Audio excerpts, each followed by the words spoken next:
senhores, bem-vindos a mais um extraordinário, magnífico e inigualável podcast Crime.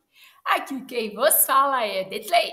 Sou uma curiosa que toda sexta-feira, 20 horas, conto para vocês um crime baseado num fato real.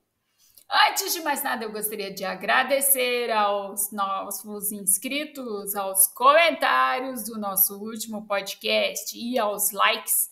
Eles ajudam muito mesmo ao canal continuar crescendo.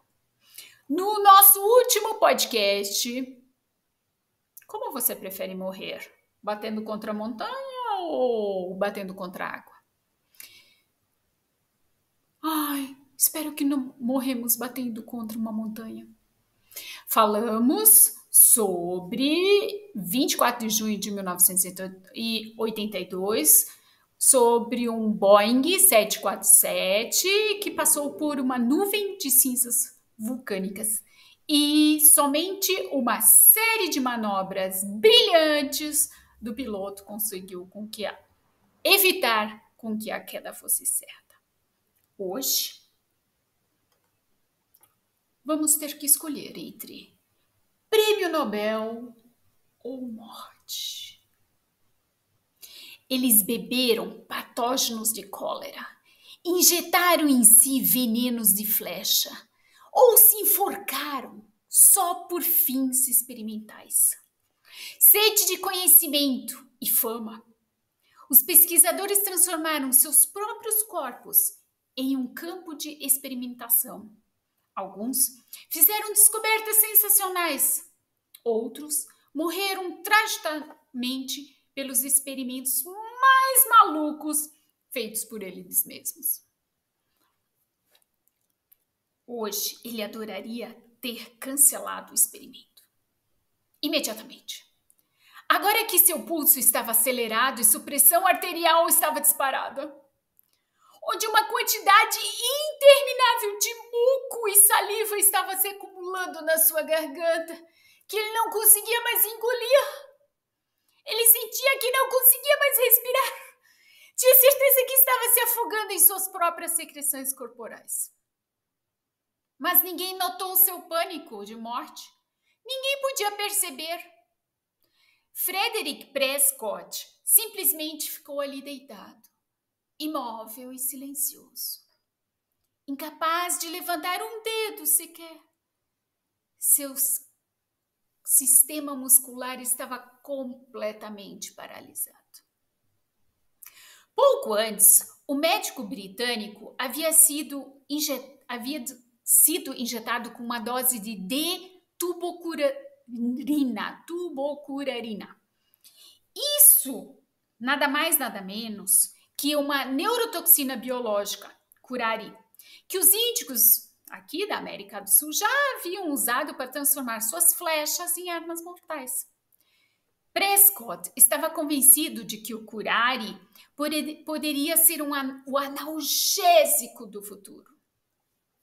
Mas o médico paralisado permaneceu consciente durante todo o experimento e até sentiu uma dor considerável quando seu colega retirou um gesso da sua pele.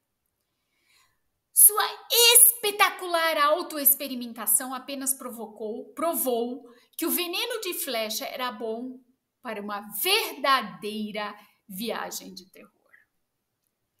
Frederick Prescott estava em boa companhia com seu experimento arriscado em 1944.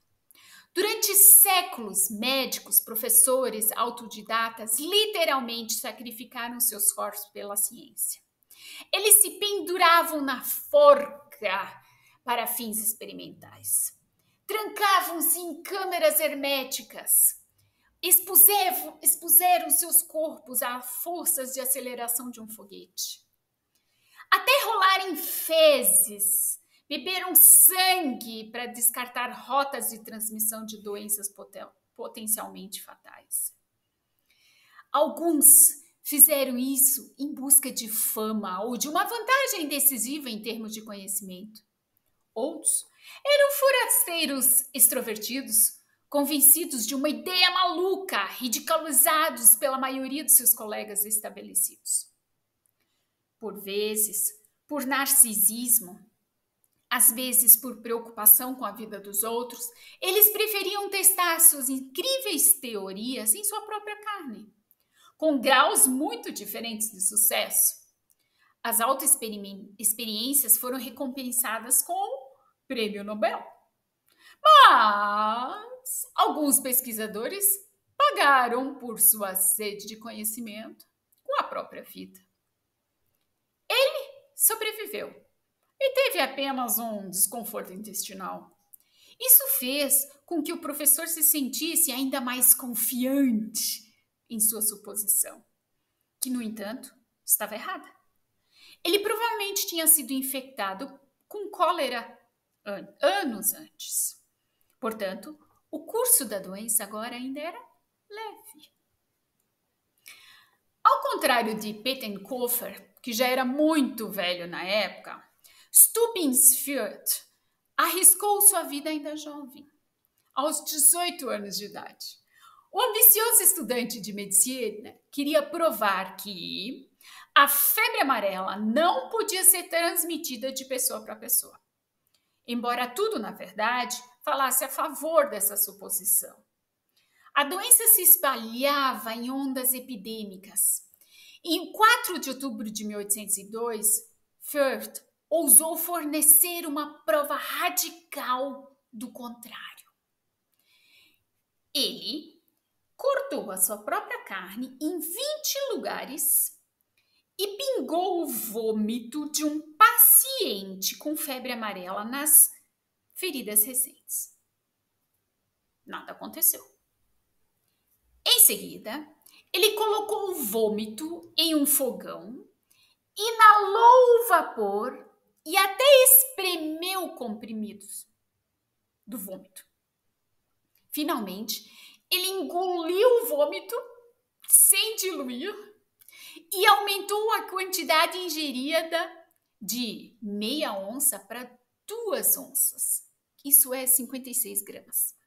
Conforme ele anotou, a gente sabe disso. Ainda sem ser infectado, ele tentou algo semelhante com a urina. Saliva, sangue, que ingeriu em quantidades consideráveis. Firth permaneceu perfeitamente saudável, mas sem obter nenhum benefício prático dos seus experimentos. Ele não sabia que os mosquitos transmitiam a febre amarela. E nem mesmo percebeu que havia escapado por pouco da infecção perigosa, pois a infecção de sangue para sangue poderia ser totalmente possível. Ainda mais próximo da morte, esteve o patologista forense romeno Nicolae Minovich, que se enforcou nada mais nada menos que 12 vezes com uma corda no início do século XX. Meu rosto ficou vermelho. Minovich observou ansiosamente depois azul, minha visão ficou embaçada, meus ouvidos começaram a apitar. Mesmo assim, ele continuou até durar 26 segundos na forca. Ele recebeu ferimentos de grandes variedades, escreveu quase com carinho. As fraturas da laringe e do osso hioide são quase inevitáveis. Sua percepção, juntamente com a dor infernal e hematomas multicoloridos, é improvável que a maioria dos enforcados sufoque, mas sim morra devido à interrupção do fornecimento de sangue ao cérebro. Sempre houve uma linha tênue entre a obtenção do conhecimento sério e o exibicionismo em tais experimentos. Outro exemplo, em 1889, em Paris, o respeitado médico Charles Edward Brown Sequard fez escuta essa, purê de testículos de um cão jovem. Misturou essa polpa com água destilada, injetou tudo em seu antebraço, como um tratamento rejuvenescedor.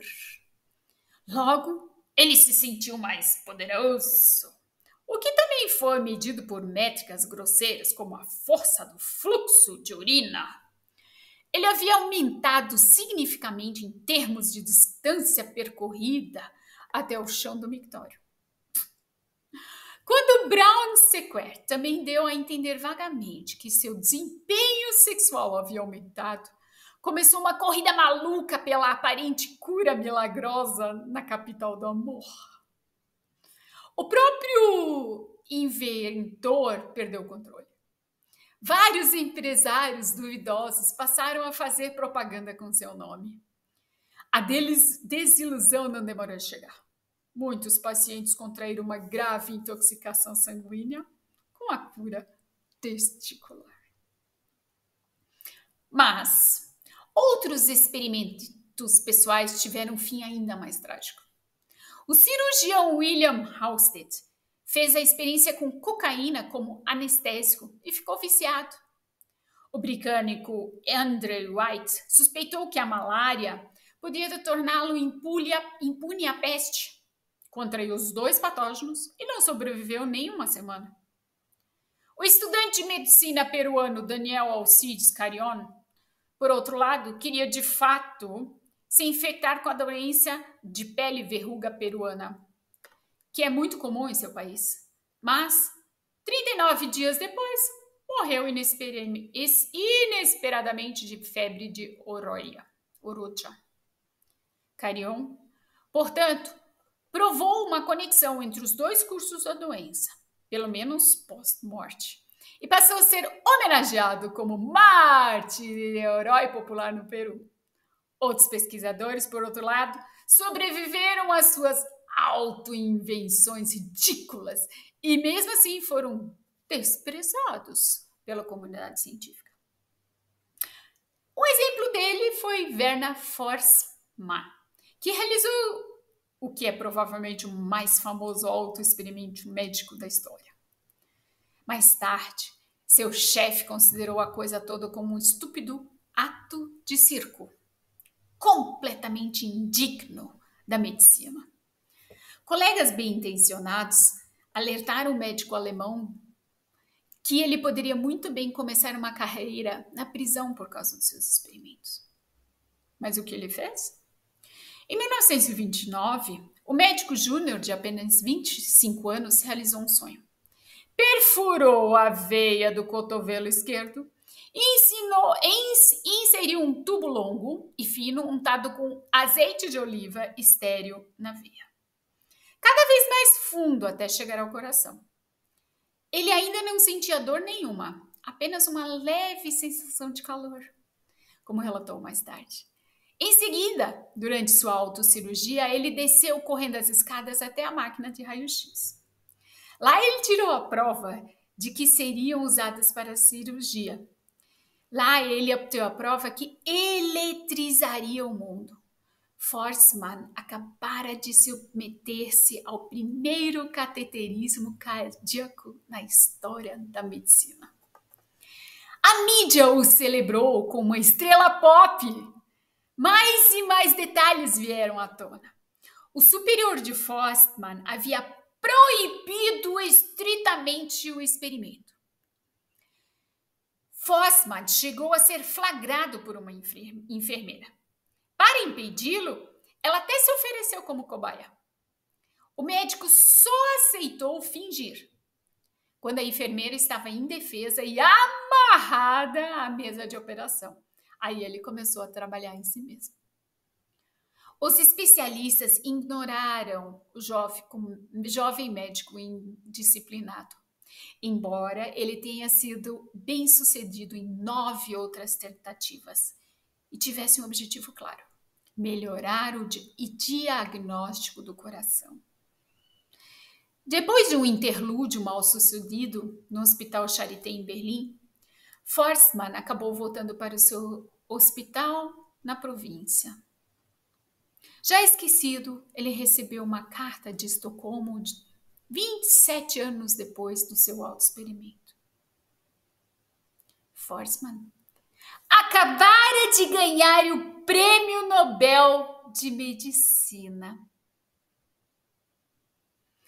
Veja só, às vezes os indisciplinados, até os indisciplinados, ou justo os indisciplinados, ganham o Prêmio Nobel de Medicina por terem a coragem